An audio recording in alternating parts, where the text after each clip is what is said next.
Welcome to Next Economy Now. The goal of this podcast series is to highlight the leaders who are taking a regenerative, bioregional, equitable, democratic, racially just, and whole systems approach to creating the new economy. My name's Ryan Honeyman, and I'm a partner at Lift Economy. My guest today is Taylor Paul. In 1994, Taylor Paul was sentenced to life plus 26 years, in which he served 23 consecutive years before being granted parole in 2017. While on the inside, Taylor co-facilitated all of the Virginia Department of Corrections state-mandated programs in the reentry cognitive community for over 5 years. He also created his very own programs called SANITY, which stands for Standing Against Negative Influences Towards Youth. He's also the co-founder, along with Jawad Abdu, of the RVA League in Richmond for Safer Streets. It's an unorthodox basketball league that on purpose targets and engages high crime areas of the city. The motto, no workshop, no jump shot, lets players know that workshops on conflict resolution, problem solving, and critical thinking before a ball is dribbled or a shot is made are mandatory. Taylor's also an advocate for unitive justice, restorative justice, and criminal justice reform. Taylor's a motivational speaker, and he's also one of the equity advisors for a group that I'm part of called the White Men for Racial Justice. Taylor, welcome to the show. Peace. Ryan, what's good, man? How you doing? What's good, man?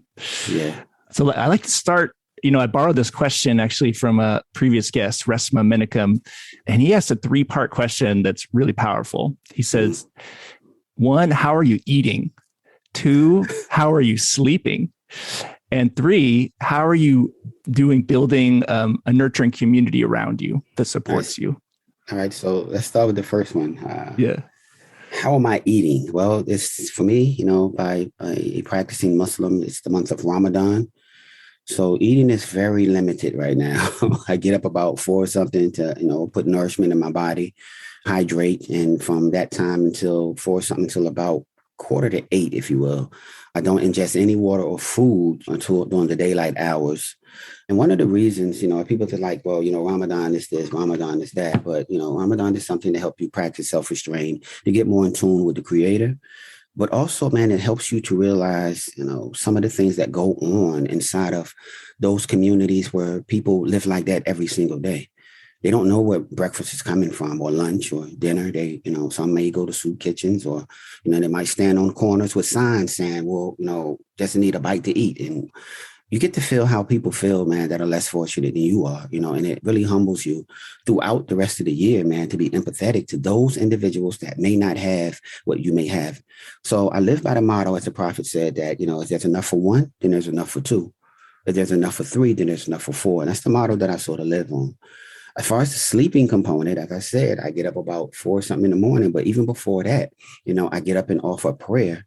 I'm one that firmly believes that if you can't seem to rest at night, which a lot of us do, can't sleep at nighttime, then it may be God saying we may need to have a conversation. Let's talk. And I want people to really listen to what I just said, Ryan. If for some reason you can't sleep at night, it may be God saying, let's have a conversation. So sometimes you have to forsake the warmth of that bed if it's wintertime or, if it was summer and that AC is feeling real good, you wrapped under that comforter, with your spouse or yourself. And God gives that call, man. When you forsake that bed for God, man, it gives you an unbelieving feeling when you do wake up in the morning, knowing that you did that, that tired isn't from just watching the game late or something, but it's actually for, a greater cause. So sleepiness has been, it's sort of challenging, to have to get up that time in the morning to nourish myself and then have to go to work, so it's kind of challenging, man, but all for the right reasons. When I feel my body in fatigue, I know the purpose that I'm doing it for, man. God don't ask us for anything, but this is the one thing that he asked me for, man. It's the fast. I'm trying to do my best to do that part. And the last question, what was it again? Yeah, it's just how are you surrounding yourself with a nurturing community that supports you? Yeah, funny you led with WMRJ, man. So here I am, a Black kid from the urban communities. I'm talking about the projects, man, where things, tend to happen. And would have never in a million years thought that I would have 50 to 100 to 300 white men that I'm in constant communication with, going to their houses and eating their food. Yeah, we was at J House the weekend. I never thought that white people could actually make really good chili. They made some really freaking good chili, man, So we, just to be in that space with the equity work of WMRJ, I think that I like to say I'm surrounding myself with really great individuals because, and it is so funny because coming out of prison, before I came out, I realized I had to sort of change my whole entire circle of influence. And I'm learning so much. I may be giving, that perspective from urban community to help these white men understand the sights, sounds of urban community. I'm also learning that there are some people in this world that don't mind using their privilege to turn the ship around, towards that thing which was right, forbidding that which is wrong. So yeah, man, my white guys are pretty dope. You dope, Ryan. Oh, thanks, man. Appreciate it. Could you take us back a little bit, like your story? I read a little bit about you grew up in Newport News, right in the zoo. Yeah, tell us about that, man. And why were you considered the leader? Yeah, man. So ever since I was a kid, man, something that God has put on me. I don't care if I'm 10 and the guys I'm around are 13 and we find $20, $30 in the sandbox, then they'll say, P, what are we going to do with it? It's just something that God gave me that I've been able to be sort of influential over people too. And to a fault, during those times, because I could have definitely led people better, because when God give you a gift like that, then you should lead people right. But I had to quickly understand that the best leader was the person that keeps himself below the people that he's leading, and that was relevant always in my life, man. I always gave more than I received. Growing up in the city of Newport News as the only child, it was kind of rough, man. I guess my urban legend came from being a kid without any brothers. And if I had a little fight in a kid or scrimmage with a scuffle in the neighborhood with one kid, he said, I'm going to get my brother. I had to stay there and wait till they both come back and fight them both. Sometimes I won, sometimes they got me. But it kind of built up a false bravado, man, that I was pretty cool. Everybody started to know me, started to get very popular, and one thing led to another. And then here I am, man, on a sliding board on a life of crime, and of course, I ended up in juvenile facilities first, and then the local jail. And then it was only a matter of time before prison became my residence for 23 years. In prison, when did you start to have that switch of I need to live differently? Or when did that first realization happen? Or was that there the whole time? Or that turning point for you? That's a great question, Ryan. A lot of people think that, when I got to prison, I was rehabilitated, but prison doesn't rehabilitate you, man. It's when that man takes that long walk to the mirror and he takes a look at himself and he just wants something different.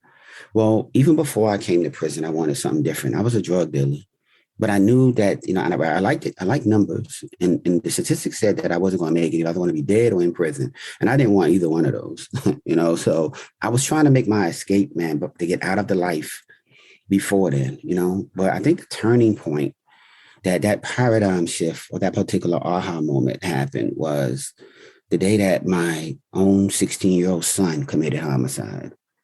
That's when, it really hit me. The victims of my crime, the mother and the sister, they sat behind me. And I had to hear her crying. And that cry was familiar to me because it was the same cry that I heard when I lost my own brother, which was the reason that I went to prison, because I wanted a punitive retribution for the guy that killed my brother. But I remember seeing my grandma, and that sound that she had was the same sound that this lady behind me had. And that right there is something that I'll never forget. And by the way, Ryan, for your listeners, his name is Julius Jaggedy. I usually start that 3 times before I speak, especially when I do my motivational in different settings. I'll ask the audience to say his name 3 because it's important for me that people know his name better than mine, because no one's talking about him right now, but they're talking about me. And I don't want his name to never be forgotten. So those are some of the things that really made that particular light bulb come on in my head. Were you able at now or any time in the past to do restorative justice with his family or anything like that? Or yeah, so while you're in prison, they really encourage you, to stay away from the victims' families or the victim in itself, And I tried to honor that, man, but it hurt so bad, man, because I really, want to apologize and I want them to see me. And I'm really hoping that, because they're from Newport News as well, I'm really hoping they do see me. They see the work that I'm doing, and, they hear people talking about me. And it's not in a negative way that it was once before. It's really all positive and upbeat about some of the work that I'm doing inside of community, inside of prisons, inside of families, inside for our youth. I'm really hoping that they hear me, because my life pretty much is this work, and try my best to honor, the life that was taken. I remember reading where it says in the Quran that, to take the life of one person is like taking the life of the entire mankind. And I feel that, man. I really feel it, so this is my life work. I was sentenced to life, right, by a judge. And that same life is the same life that I'm using and turning it into a positive. So I'm still a lifer, but now for everything that's right. Yes. And I can feel it too. I think people feel it. Yeah. Yeah, man. It just feels so much joy, to get calls from the prison, from guys. I also go and see the women, and I go to the juvenile facility. It feels really great to get calls from them saying that, you're the blueprint. Like, bro, listen, we're so happy what you're doing for us, and you haven't gotten out and forgot us. We see you down at General Assembly fighting for these laws to help us get a second chance and helping to describe our relevance in society. That means more to me than a whole lot, man. But if I can ever just get that, that one call, or look at my inbox on social or emails from the family saying, we see you, Paul. Yeah. We see you. What do you think allowed you to make the shift, whereas others haven't? Have you identified any characteristics or things, or just luck, or like, how are you feeling about like why you were able to make it? Yeah. So I think that, man, a lot of the times in this worldly life, and I know that every listener up here is not probably, have what's known as taqwa. Taqwa in Arabic is God consciousness. Maybe a lot of people that don't have that, but I always tell guys, that God is what really got me through, because a lot of the times I was so needy of man, and there's only so much that man can do that God would allow him to do. I tell people all the time, there comes a time in every man's life in which he or she will embark upon a crossroad and must decide what route they're going to take. Now, that route towards there's failure, towards their failure sort of looks like Vegas. The roads are paved well, pumped and glitter, the lights, you swear that has to be the way, right? So everybody immediately this has to be it. Whereas the route to your success, the lights are maybe some broken street lights, potholes. You might have to jump a fence. Hell, you might even get chased by a dog. But once you get on the other side of it, you start to understand that being on the side of right isn't so bad after all, right? And once that particular thing takes up residence in the man's heart, then it evicts everything that's negative. It evicts everything that's punitive, retributional. It just eliminates things that once served any type of rancor in your heart. It removes it. And then different things start to take up residence in there, man. You start to add a flower here, and you got some good food cooking, and, and your heart just starts to feel good about things, man, that sometimes negativity seems to rub you the wrong way, and you just want to stand out for justice, even if it's against your own self. You mentioned joy a few minutes ago. I'm curious, how do you cultivate joy currently in your life, and what does it look like? Yeah, so joy is to be able to, first of all, my grandkids, right? Because I'm a generational person of incarceration. And even more so, my sons, right? My dad's dad went to jail. My dad been to prison. His brothers, I've been to prison. I got sons in prison. I got grandsons, man. They're not going to prison. So just to see their trajectory in a whole different vibe than the norm of our family here. So I like to consider myself to be in the roundup of the family, right? I'm killing those roots that generation after generation, somebody went to prison. I'm the roundup of the family. So that's one thing, right? Also, when I get a call, from a mother, and her son is, about to go up for parole, and she needs someone to advocate for him, and I advocate for him, and that person makes parole, and they're able to go back home to the familiar scent of their mother's house. Now, Ryan, I don't care if a man can spin you around, and you may have heard me say this before, and a person can spin you around 1,000 times, blindfold you, and say, we going somewhere. and take you to your mama house. You don't know it. You walk in the door and he asks you where you are. You're going to say, I'm at my mama house, because you just know the familiar scent of your mom's, right? Well, to see individuals reunited with their families, with their children, and the love and joy that they are experiencing, and knowing what that felt like by going back to my own mother's house, is some of the things that bring me so much joy, man. And also being in opposition of some, whether they Republican or Democratic, because I'm neither pro-Democratic or pro-Republican, I'm pro-right. Whichever aisle addresses the issues of the people, I can rock with, right? But to give them hell sometimes when they doing something that's not, beneficial to the people. When I say the people, I'm talking about the common folk. Then that also brings me joy. When you came out of prison, what did you say? Like, this is what I got to do to make sure it doesn't happen again. Like, how did you think about what systems or like actions you were going to take to stop the cycle? Yeah. So first, being inside of prison, as I said, I co-facilitated all of the state mandated programs in the Department of Corrections, reentry program, meaning that everybody in there was going home. So imagine that for 5 years, I got 82 people in 4 pods. And every 6 months, all pods go home for 5 years. Everybody but me. And you should see the faces of these guys when they was about to go home, because they just wanted it so bad for me. They would give me everything. I had like 10 TVs.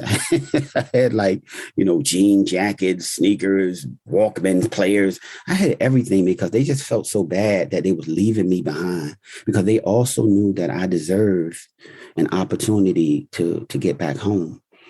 I guess, man, when like I said, when it starts to take up residence in your mind and in your heart, it's the reason that I'm no longer Paul Taylor, which is the name that mommy gave me. And as you introduced me as Taylor Paul, but I didn't tell the listeners why. The reason is that while I was on the inside, I was assigned all my SANITY posters, my SANITY literature as Taylor Paul, and the officers used to be like, why are you doing this? And then they just start calling me Taylor Paul. After I told them it was my way of acknowledging to the world that I was the complete opposite of what they described me to be. That's when I knew I was different. I did not want to be looked upon as the guy that was known for toting 2 guns in his waistband and selling drugs and being a menace or a public enemy to the city or the 757 area of Virginia, period, or neighboring borders. I wanted to forsake that particular title, because when I leave this world, I don't want people to say that he was a gangster, he was this. I want them to say that he loved God, he cared about his family, he cared about his community, and he gave more than he received. One of my favorite people in the world is this guy that's right behind me that your listeners can't see, but you can, and that's Muhammad Ali. And I had the luxury one day of being in a space where a question was asked to his wife, what was the greatest thing that she ever heard him say? And she said, well, you know that he can talk. We all agreed to that, which was funny. You know that Ali can rap with the best of them, if you will. Probably was the first real MC, right? But she said that he's no longer living for this world. He's living for the next. I like to look at myself as the person that's no longer living for this world, man. Because the day is going to come where I'm going to stand in front of God and I'm going to have a scale in front of me. Now, this scale is going to be different than the one that I'm usually in front of, that's inside of courtrooms, that a lady is with a blindfold over her eyes saying that justice is blind, and it seems that she peeks from under that blind to see that it's a person of color, then that justice is no longer blind. It's because so I like to say she's colorblind, right? So I will see that, that scale, I'm going to be in front of God in that scale, and I want it to lean in my favor, that I'm able to walk through the gates, man, and be in a place that I'll be good and my family be good. So that's important to me. And I hope that I answered that question. I know I can take things to a whole nother place, but I hope that I answered that question a little bit. Yeah. And so tell us about the basketball program and like what you started. Yes. Yeah. It started as RVA League for Safer Streets by 2 individuals sitting on the steps at Greenville Correctional Center in Jarrett, Virginia, here in its Commonwealth. My partner, who I'd be remiss if I didn't mention him again, by the name of Jawad Abdul, who's passed away a couple years ago now. Well, we sat in there and decided, how can we come home and eradicate some of the social ills that we helped create? You see, A lot of our young people don't look up to the LeBron James or in my era, the Michael Jordans and the likes of that. They look up to the D-boys. And when I say D-boys, dope boys, OGs, whatever you want to call them, inside of the neighborhoods that had all the ghetto superstar-ism, if you will, attached to them. And we knew that we can come back and be influential to those guys, meaning that if they were looking upon us and they loved us, then we can change how they see us, right? I remember getting a picture some years back, and it was a kid about 16 years old. He had a shirt on with me on the front. How he got that picture, I do not know, but it said living legend on the front. He's 16 years old. Bear in mind, I'm in prison already 20 years. So that means that kid wasn't even born when I left. You don't even know me at all, but you have me on your shirt. So I'm saying, okay, well, if I'm that influential, then why not come back and eradicate, change their way of thinking, and showing them that being on the side of the right, you still can be cool. And you can still be who you are. I make sure these kids understand, you can still be cool. Your little girl's still going to like you. You still going to be who you are, right? And just on the side of right. Might take you a little longer, but when it's all said and done, you're not going to jail. You're not going to prison. You're not going to be killed. You don't have to kill. So I just wanted to try to do something a little different. And we started RVA League for Safer Streets. Gerard got out first, and he went and knocked on Chief Alfred Durham's door, and who's no longer with the Richmond Police Department. He works for the NFL security now, one of the head guys for the NFL now, a pretty cool guy. And he went and knocked on his door, and he said, now in his 30 years of law enforcement, being that's in D.C., Richmond, or wherever, he's never had an ex-felon knock on his door and asking, how can he help? And then saying, well, this is how we can help. And like you said, our basketball league is unorthodox, meaning that we do things totally the opposite of the norm. I firmly believe that unconventional behavior calls for unconventional strategies. And for us, basketball was just a bait to get, quote unquote, warring neighborhoods or the high crime areas that they consist in the city, or that they say are the high crimes area of the city that beef with each other, meaning different projects that really beef or neighborhoods that really beef, and get them inside of a controlled environment. And we use basketball as debate. And me and Jawad and I, my commissioner, Robert Abdul, and Shaquille Ali, the workshop coordinator, whom you've met, we can care less about that round pill. The meat of our program is the workshops, in which we've adopted the motto, as you alluded to, no workshop, no jump shot, meaning before you get on this court, we're going to sit in the stands, or whatever neighborhood you're for, we all going to sit in the stands. And we're going to talk about problem solving, conflict resolution, and critical thinking. Where did I get that from? Prison. It's my way of bringing prison to them so they don't have to go to prison to get it, right? So while they're sitting on the bench, and here's the kicker, Richmond Police Department also has a team in our basketball league. And I don't have them there to teach us about them. I wanted them in the league to teach them about us. Now, they've been with us since 2017, and they did get a win the other night. I got to give it to them. So instead of saying since 2017, they only won about 7 games, they won about 8 games since 2017. They get the best of every project, and nobody wants to go back home, especially in the urban community, be saying that they lost nothing to the police department, right? But the relationships, you want to talk about community engagement, Ryan. You have the Richmond Police, and the height of all the things that's going on, that's playing ball. So now when they come up on certain roundabouts in the neighborhood, or those cuts where the fellas be hanging out in front of corner stores, and say someone calls and said that these guys are loitering in front, I want them in front of my store. They pull up and get out the car. All right, guys, break it up. You got to leave here. And one guy says, man, F you, to the police department, to the police officer. And then he looks back and says, and then another guy said, wait a minute, hold up. Hey, officer, don't you play in the league? Don't you play in the RVA League? So, yeah, I play there. He said, well, you need to work on your jump shot instead of messing with us, right? Everybody laughs. But guess what? There isn't a George Floyd incident, and no one goes to jail. All for the shared value of a round basketball, again, that I can care less about. So we're proud of what we're doing with RVA League, which is now VA League for Safer Streets. But on Facebook, it's RVA League for Safer Streets.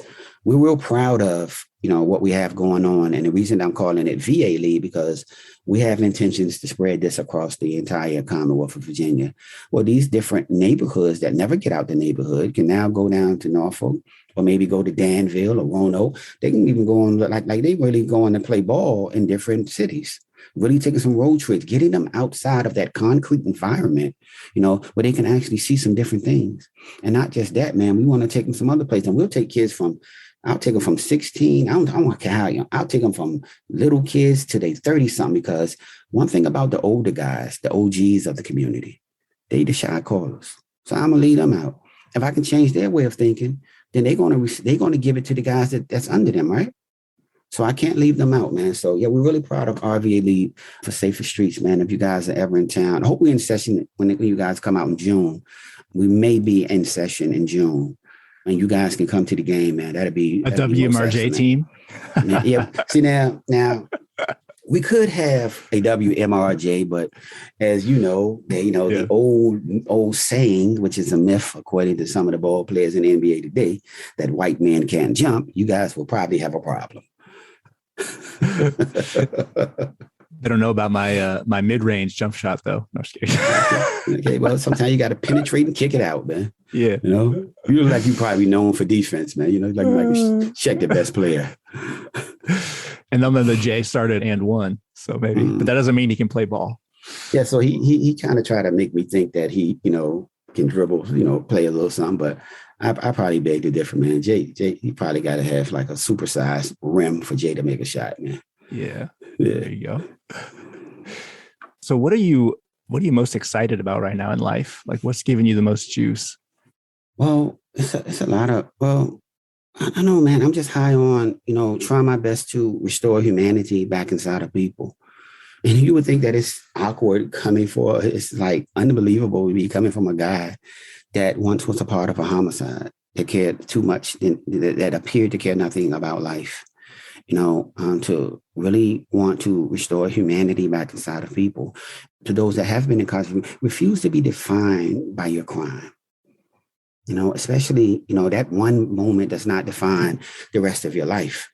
So to be able to come out, wake up every single day and come out, really trying your best to aid humanity and hoping, and then coming back in and sitting back and calculating to make sure you done more good than you did bad that day. That's where I find joy at, man. And just trying, man, just getting up off the couch and trying, and it's hard, it's challenging sometimes, man. Even inside of my community, my own community, it's challenging, it's challenging. And I know it's challenging for, white America that really is trying to aid and assist, in some of the social injustice or the racial injustice that's going on inside of this country. I find joy in, man, just being able to wake up in the morning, and if I want to go to Wawa, I can. If I want to get in the car and drive down to Mommy's, I can. If I wanted to take 5 showers a day, I could. Whereas in an environment that I was for 23 years, I couldn't do none of that, man.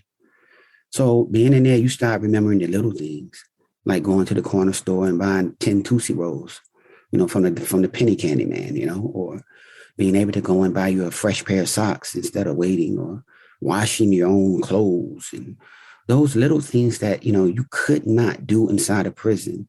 I do not take for granted since I've been home. I still find pleasure with exchanging currency, even though I like to swipe the card, but exchanging currency with people and having conversation with the person that's bagging my groceries. Those little things like that, man, those things that are like far gone now, man, because people are so much in a rush. And I come from an environment that to go fast, you have to go slow. Smallest things, man, give me joy, man. It's not even the great accomplishments or the accolades that people, and I have to say, I'm an accolade ducker, man. People always want to give me things for something I do in the community, man, but somehow they say I'm always sick or something, that because I don't like accepting those, man, because my reward will totally come one day for God, and I'm trying to store these good deeds up, Ryan. Hey, Ryan, you make some great questions, man. Oh, thanks, man. Appreciate it. Yeah. You got some good answers. It's interesting. What you've been talking about is sort of like what some other folks have pointed to, which is like, it's always felt to me like the hardest work is like Resma Minicam talks about, in order to do this work, you have to get up close so you can actually smell each other's sweat. You're like, you have to be that close in the work. I love it. There's a lot of sweat in those basketball games, but yeah, it's a lot of sweat. I guess what I grapple with, maybe you could give me advice, is getting up there in the work, in the one-on-one, like building those relationships. And maybe it's a false choice, but then there's like going down and like advocating for policy change. Like, how do you balance the big picture and the one-on-one? Yeah. So, well, first of all, like, you can't be afraid of the assignment. I've never been afraid of a challenge, man. You know, and those one-on-ones is perfect. Like, and I like to give you an example, like say with the WMRJ guys, white men, I'm always saying, all right, white guys, it's time for you to get the hell off the porch, man. Got to go out there and roll your sleeves up and get inside of urban community, see what's good. You know, and I know that's probably terrified to some of the white men, right?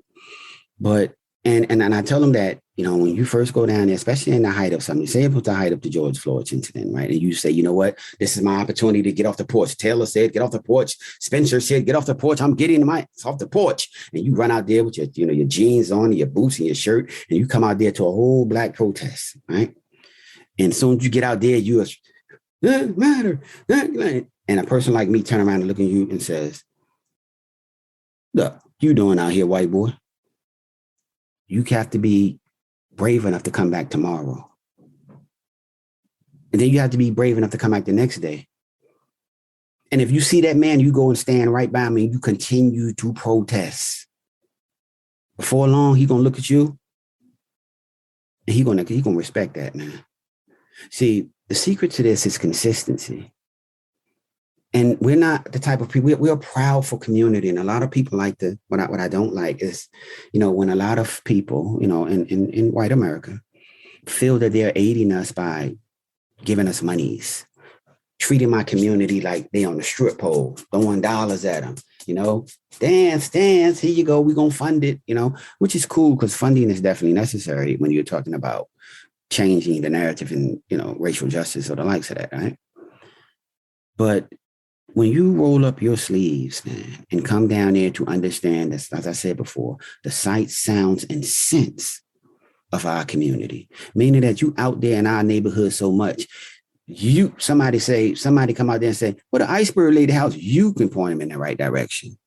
And everybody on this call of color that's from our community, when I say the iceberg lady house, they know exactly what I'm talking about because it's one lady in the neighborhood that sell cookies, lollipops, these Kool-Aid icebergs that are so sweet, man, that you just love them, that all the kids know the iceberg lady house in the projects. When that becomes you know who that person is, and you actually know who Big Mama is out there, then you making some noise, man. You know, but you have to get engaged with that one-on-one.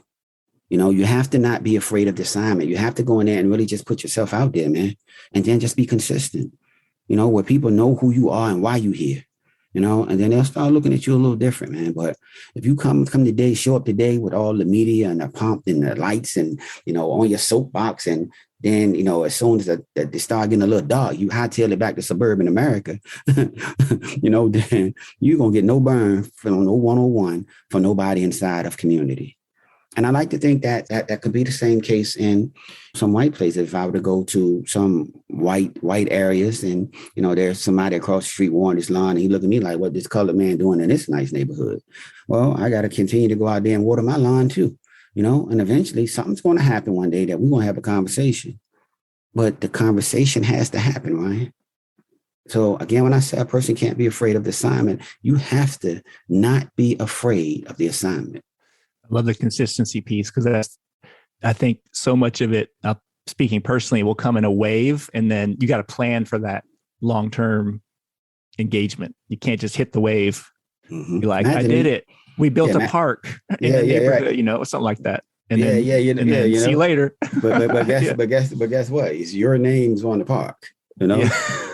Is your name on the park, right? It's some historical person that allegedly bought a ship, was the first one that touched this continent. You know what I'm saying? Columbus Park, so it's funny you said that, man, because, you know, it's so true, which is, you know, one of the things that Virginia was grappling with for so many years, and it was the monuments here. But what I saw out there, man, was so many different people. And if you've seen on the cover of National Geographic, I was out there in that environment. When you've seen on the National Geographic where people were spray painting that monument, it was so much diversity on that monument. Just as Black people were spray painting, white people were spray painting, Asians were spray painting, everybody was spray painting on that monument because it was seeking social and racial justice change. And it made the front of the National Geographic. Now that monument's gone, and all the other one down Monument Avenue. But here's the funny part. They was cool with Monument Avenue, right? Until they put Arthur Ashe on Monument Avenue. And don't ask me why in the hell you put Arthur Ashe on a same Monument Avenue with all Confederate leaders.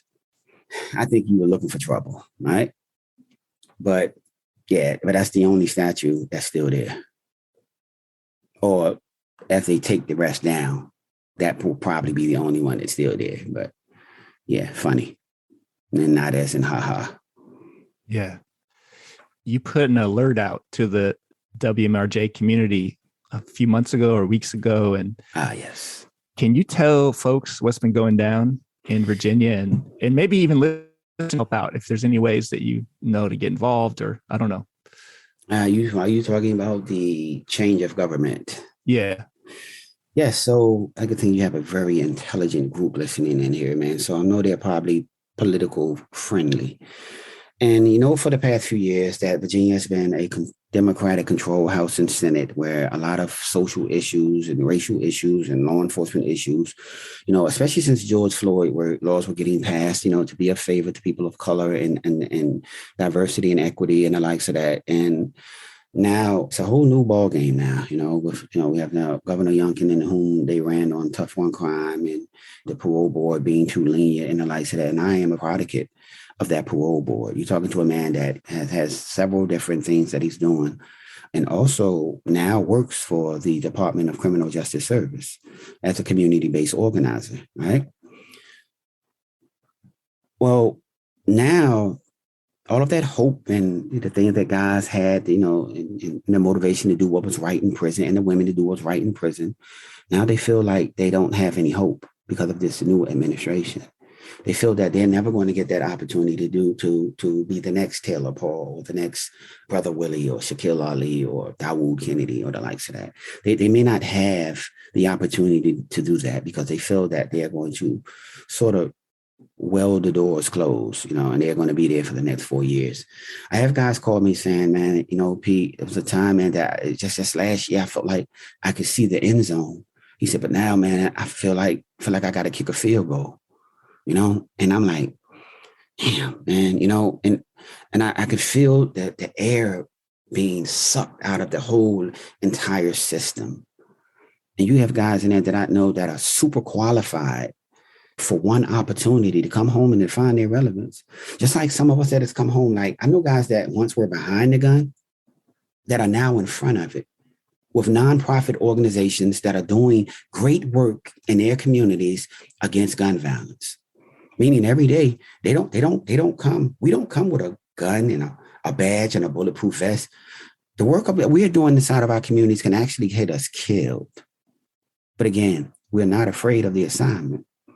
And what I think this administration fails on is, really having that true conversation with those that have been incarcerated. And I'm not just talking about anybody, because you have a lot of people that are money driven, a lot of people that have come out, there's some organizations out here that I deem predatory, meaning that they use returning citizens for the gain, the lining of their own pockets, right? And they might have some token gatekeeper, right, that will actually say what needs to be said to these politicians to make things seem that, they are the guys that will make those politicians believe that they have the right group of guys that's saying, look at us, we're about second chances.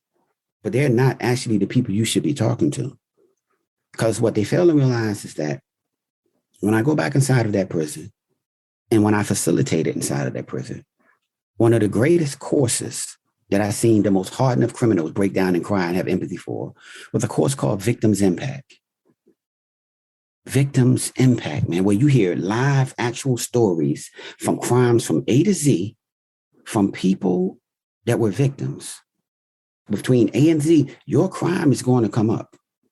And I've seen men break down and cry and have empathy, man, seeking forgiveness. And how I know, because I help facilitate them. And also, what they don't know is that we're not like any other group of individuals that ever got out of the Department of Corrections in this Commonwealth of Virginia before. We're more cognitively aware, politically aware, and most important, we are hella big on public safety. You're probably saying, hold on, ain't no offenders in there because you don't public safety. You're in there for being a menace to public. We public safety because you're in there. No. When that light comes on and you start to realize, man, hold up. Man, I don't want nobody coming in and taking my TV off the wall either. When you start looking like, man, hold on, I don't want my grandkid to be killed. Man, they're killing out there. It's just like playing chess, man. It seems like when you're on the outside looking at the boards, two people play, you on the outside looking, you and your partner, and you watch a guy move that rook, and you be like to your partner, oh, he shouldn't have did it, he should have pushed the pawn. And you are dead right, because you're watching the board from afar. Well, that's how it is for us in prison, being on the outside of the game, looking at the board, seeing every mistake that a person makes or what he can be better at, but then having time to really come up with a plan to solve the solution. Years of planning. I know guys that have curriculums, man, that are unfreaking believable. And right now we're living in a time where I say lived experience matters. Who better to come home and eradicate some of the social ills when it comes to gun violence and some of the things that goes on in urban community than the individuals that once was a part of it? What better? It's just like, if my car goes down, I'm not going to take it to a hospital. I'm going to take it to a mechanic and vice versa. If I'm sick, I'm not going to tell my people to take me to the auto mechanic. I don't need a quart of oil. I need a doctor because he has the experience that's needed. And I will rival, in some cases, I will lobby our lived experience, or I would wager our lived experience against anybody who has a sociology degree, because most of the time theirs is learned from text and ours from, again, lived experience. And we're not trying to, and a lot of people, with these degrees, they're sort of threatened by us, which sometimes become a hindrance, in a running interference between us and the goal, because they are threatened by us feeling that we're trying to take their livelihood, when actually all we're trying to do is be the vessel to get them to you. Because right now they don't care about mental health. They don't trust you. They don't care about being on the couch of psychologists or psychiatrists because they don't trust you. But if we say, hey, man, this person is a good person, I think you need to talk to. IP, you said it, man, I'm going over. I'm going to holler at them people, man. You know how many guys in the RVA League, man, I had a couple that said they felt like they wanted to kill themselves. They wanted to kill themselves, man. But we got them the right people to talk to, and not anybody. Because there's a lot of, like I said, organizations that say they're going to do this and do that. But when you send those people to them, that's what they do. Give them a bus pass and send them somewhere else. Nah, one stop, man. So I rely on the people like Zenobia Bay of Community 50/50 and maybe Tidewater Counseling, or people that I know that are real organizations that are going to address the mental health needs of people inside of my community. I don't send them to just anybody, man. You got to be real. What we say in the community, you got to be real right before I send a person to you, because I want them to get what they're supposed to have. And I'm not clinical to be able to do that. Taylor, I got maybe two more questions for you, and then I want to be respectful of your time. So we kind of touched on this, but I like to ask guests at the end, like, what do you need right now? And then how can the listeners help you grow this new economy or this new world we're trying to build? And it doesn't have to be related just to the VA stuff. It can be anything. So. Yeah, man. So, well, first of all, I want you to pay attention, because, in every state, there's a Taylor Paul. There's a guy that's in prison that's coming out that's really trying to come on and add some benefit to society. He once was a problem. Now he may have some solutions, but people are turning a deaf ear because he doesn't have degrees. He's not polished. He may not even have a freaking suit, man. And he's sort of frowned upon. Just give him an ear. Just listen and see what he has to say. And really, go back inside those prisons and listen to some of the answers that people may have to some of the problems that you're facing out here. Because you've tried everything else in society. And the problem and the answer to your solutions may come from a person that may be incarcerated. So I want you to be mindful and suspend judgment for those that are coming home and give them some opportunities. They may be the best plumber that you ever had in your company, the best welder. They may be the best person, man, that's willing to listen and do everything that they're supposed to do to make sure that your company thrives. And also, if they have their own company, give them some opportunities, because all they need is one. So that would be what I would really like to see, Ryan. And that's a great question that you asked. As far as needs, yeah, I think I said it already, man. We're going to do what we got to do, man, with or without you. We've adopted the motto, nothing about us without us, meaning that you have to bring us to the table, man, when it comes to this work, right? I've been to so many round tables that me and a person by the name of Abyss Wallace from Abu Unity, we created a thing called the square table because we got tired of going to round tables because round tables won't work. So we said, we're going to invite you to a square one to show you how this thing's done, right? So I want people to just be more open-minded. And of course, we just want you to come amongst the common folk. And also those, your listeners that are white, don't be afraid to use your privilege. Don't be afraid to stand up for something when you see it's wrong. Even against what people may think is right, go against it, man. Go against the grain. Sometimes you have to go against the grain, man, to get what you need. You have to go against the grain. And of course, funding is always an issue, but it's not the number one thing, because I firmly believe that relationships, which I've learned in WMRJ, are better than currency.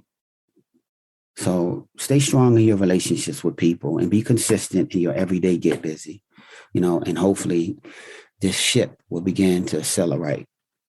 Now, Taylor, last question. How can folks learn more about your work? Are you accepting like potential partnerships or engagements with companies to like help them through their work? Or yeah, man. So you can reach me, the basketball league, will definitely go to Facebook and see us on RVA League for Safer Streets on the social. And, you can get a hold of what we do. And if you want to help us out, that'd be dope. You can reach in and leave what you want to say. And it'd probably be me who's going to comment, because I seem like I love looking in and see what people have to say about us and what we're doing and, how they can aid and assist or the likes of that. Also, as you know, I do the advisory work with Dr. Zoe Spencer, and we can both be reached at, you can use my email at 921taylorp@gmail.com. And we would love to come in and take a look at what you're doing and, and give you some real feedback on if your company is really effed up or not, man. If you're really taking advantage of some of the equity that's going on inside of your company, taking a stake of the equity, diversity and equity inside of inclusion inside of your own space. And if you want a real honest opinion, we got a whole bunch of references, close to 300 actually, if you want to look at it. And give Ryan a call, man. He'll tell you, we're going to give you the real. Yeah. And it's not for play and it's not for the lighthearted. But if you're serious about, trying to change the ship of your company or your business or the likes of that, and making sure that it's been a fair shake from top to bottom, then we're your two. So, yeah. Taylor, it's been a pleasure. I'm so excited I got to chat with you and learn more about your story and just what you're all about. So thank you for coming on. And I'm excited to see you in Richmond in June. Yes, sir. That's going to be dope, man. I can't wait to get out with you, man. We're going to have a blast, man. Yeah. And Ryan a wild boy. Y'all don't know, man. Ryan be cool, but Ryan wild boy, man. That's my guy. Appreciate you, man. And we'll get you back on the show. Yes, sir, man. Look forward to it. Next Economy Now is a production of Lift Economy.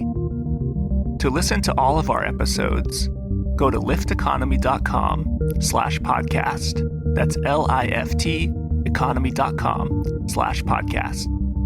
You can also sign up for our monthly newsletter at lifteconomy.com/newsletter. Please also rate and review our podcast on iTunes, Spotify, Stitcher, or wherever you get your podcasts. Thanks for listening.